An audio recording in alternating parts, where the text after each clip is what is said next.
Hello, good morning KI. So, panibagong taon ngayong 2025. So, sa mga nagtatanong anong magandang i-hold sa crypto this year, 2025 to 2026. So, good morning everyone. Good evening, sampanig ka ng daigdig. Okay?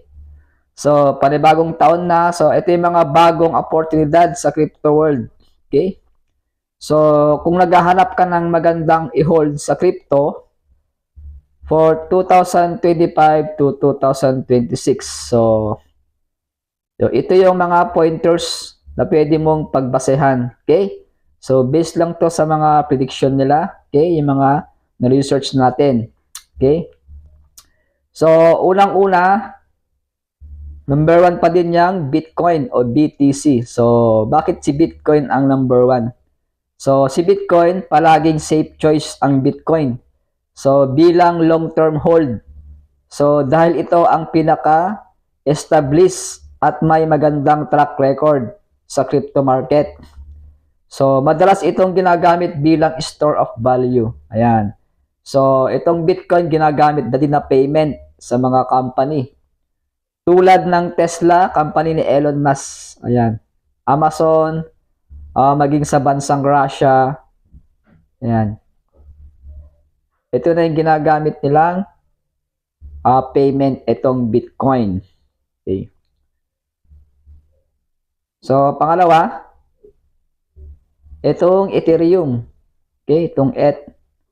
So, dahil sa patuloy na pag-develop ng ecosystem nito, so lalo na yung mga smart contracts at decentralized application. So, marami pa rin ang nagtitiwala sa Ethereum, ang Ethereum 2.0 upgrade.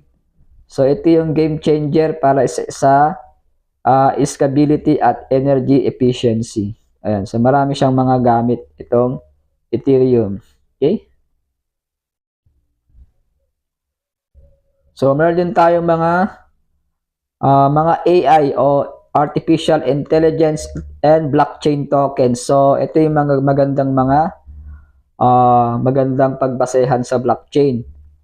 So, tulad ng itong AGIX o Fetch, itong PET AI. So, dahil sa pag-boom ng AI, ang mga blockchain projects ay sumusuporta sa AI technology. So, ito ay maaaring magkaroon ng magandang adoption. So ito na yung latest talaga, AI na yung napapatakbo sa ating sa technology ng blockchain. Okay? So, meron pa rin mga gaming, mga metaverse tokens. Ayan. So, marami din na mga nagsilabasan last year. Yung metaverse tokens. Ayan. Mga Decentraland, yung Mana, yung Sandbox. Yan yung mga gaming explorer. Okay? Pero risky ito. Bakit risky ang metaverse? Kasi pag nag-research kang maigi, kailangan mo mag-research ng token. So, pwede kasi bumaba yung value ng token kapag crowded na yung mga members. O, kaya ingat-ingat din sa mga gaming metaverse. Okay? Yan yung mga tips ko. So, ito pa yung favorite ko na ginagamit sa blockchain technology. Gamit ang AI, itong staking and DeFi projects. Ayan. So, sa staking, dami nang sumabay sa atin sa ating AI crypto course. Okay? O AI crypto blockchain technology. So, naka 40 project na tayo. Okay? Since 2020 pa ito. Okay? So, ano magandang i-stake ngayon? Ngayong 2025. Maganda itong i-hold tong Solana. Okay? Yung Solana o Sol. So, momentum niya, pataas na rin yan. At itong AVAX o Avalanche. At pangatlo, yung Cardano, ADA. So, maganda rin ang kanyang trend. Pataas yung market. So, kapag may staking options, pwede ka rin kumita ng passive income habang naghihintay. Ayan. So, yung staking dito, medyo maliit lang. So, may mga exchange wallet. Pwede kayong mag-staking sa Binance, Bybit, OKX, at iba pa. Okay? At meron tayong mga stable coins with utility. Ano yung mga stable coins? So, kung gusto mo naman ng stable returns, subukan ang mga stable coin na may staking o lending platforms tulad ng USDC. Maganda yung USDC. USDC is USDT katumbas nun. So, ngunit hindi ito para sa price appreciation. Okay? So, palagi kong tips, do your own research sa mga token na sinasalihan nyo. So, alamin nyo yung mga use case, partnership, at mga roadmap ng project. So, ang pinaka-safe talaga na gamiting token, yung top 20 token sa crypto market. Okay? Yan. So, diversify. So, iwasan ang paglagay ng lahat ng pondo sa isang coin o token. So, hindi lahat lalagay mo din token. Kailangan i-diversify mo. O, pwede kang mag-diversify sa BTC, sa Ethereum, ayan, XRP, ADA, Shiba, TRX, at iba pa. Okay? Then, lagi mong i-monitor yung regulations. So, maaaring maapektuhan ang crypto market ang pagbabago ng government policy. So, pag may mga issue governments, so, pwedeng manipulation yung market, pwedeng bumaba yung market. Kaya kailangan marunong ka magbasa ng mga news feed sa crypto, okay? So, anong specific crypto ang iniisip mong i-check? So, baka makatulong pa ako sa analysis, okay? So, ano yung prediction mo sa Bitcoin ngayong 2025 to 2028? So, yung as January today, January 6, ang Bitcoin is trading approximately nasa $98K today. Ayan. So, maganda yung trend movement. So, sabi ng mga analysis, yung mga prediction ng Bitcoin price, trajectory between 2025 to 2028. So, meron silang mga Bernstein project, Bitcoin could reach $200,000 by late 2025. So, possible daw mag $200K ang Bitcoin. So, driven by factors such as approval of spot exchange traded, yung ETFs, and increased institutional adoption. So, marami mga papasok na company talaga. So, investing heaven forecast range between $75K to $150K with the potential peak up to $185K. So, ito yung sitting bullish long-term chart patterns. Ito yung nakikita nilang prediction ngayong 2025. Okay?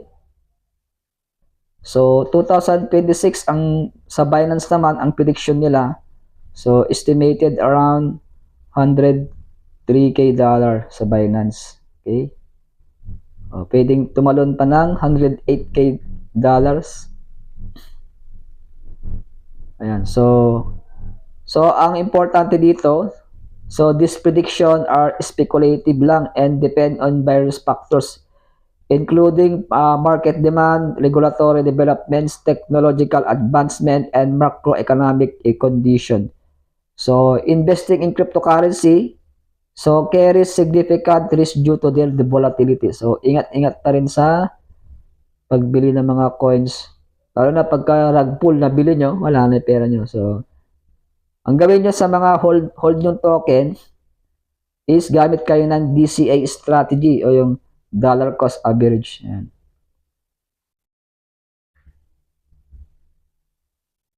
So, ang XRP today, January 6, nasa $2.43. Ayan, medyo bullish yung market ng XRP today. So, magandang i-hold tong XRP long term. Okay. So, sabi ng mga expert, itong XRP, so, with the prediction up to $5 or more. So, possible daw mag $5 itong XRP. So, pwede mo siyang i-hold long term. Ayan. So, sa 2028, ang XRP pwede daw umabot ng $17. Oh, yun yung prediction nila. So, long term ang pag-hold ng XRP. Okay? Ayan. At meron tayong aabangan na mayang gabi yung ating bagong launch pool sa Bybit. Itong Serap PH token. Okay? Ito, gagawin mo lang, kailangan mo ng USDT. Mag-ipon ka lang USDT at pwede ka na mag-stake dito sa Serap PH token. So, yung kanyang total rewards is 15 million Seraph tokens. So, paghati-hatian ng mga lahat ng participants. Okay, sa launch pool. Ayan. So, ito yung maganda. Ito yung inaabangan nating staking. So, ika-41 project natin to. So, yung ating Flock token, so hanggang bukas na lang. Okay.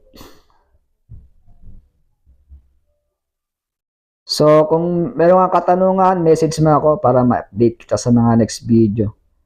Kung di ka pa naka-join sa ating Bybit platform, so dyan sa baba, bibigay ko yung link ng Bybit platform at maraming rewards na magagamit dyan. Okay? So, kung di ka pa nakasubscribe sa ating channel, subscribe na, JonathanBit TV. Okay? Then, share mo tong video para ma-update ka sa mga next video ko. Okay, thank you for watching. God bless day. See you tomorrow. Bye-bye.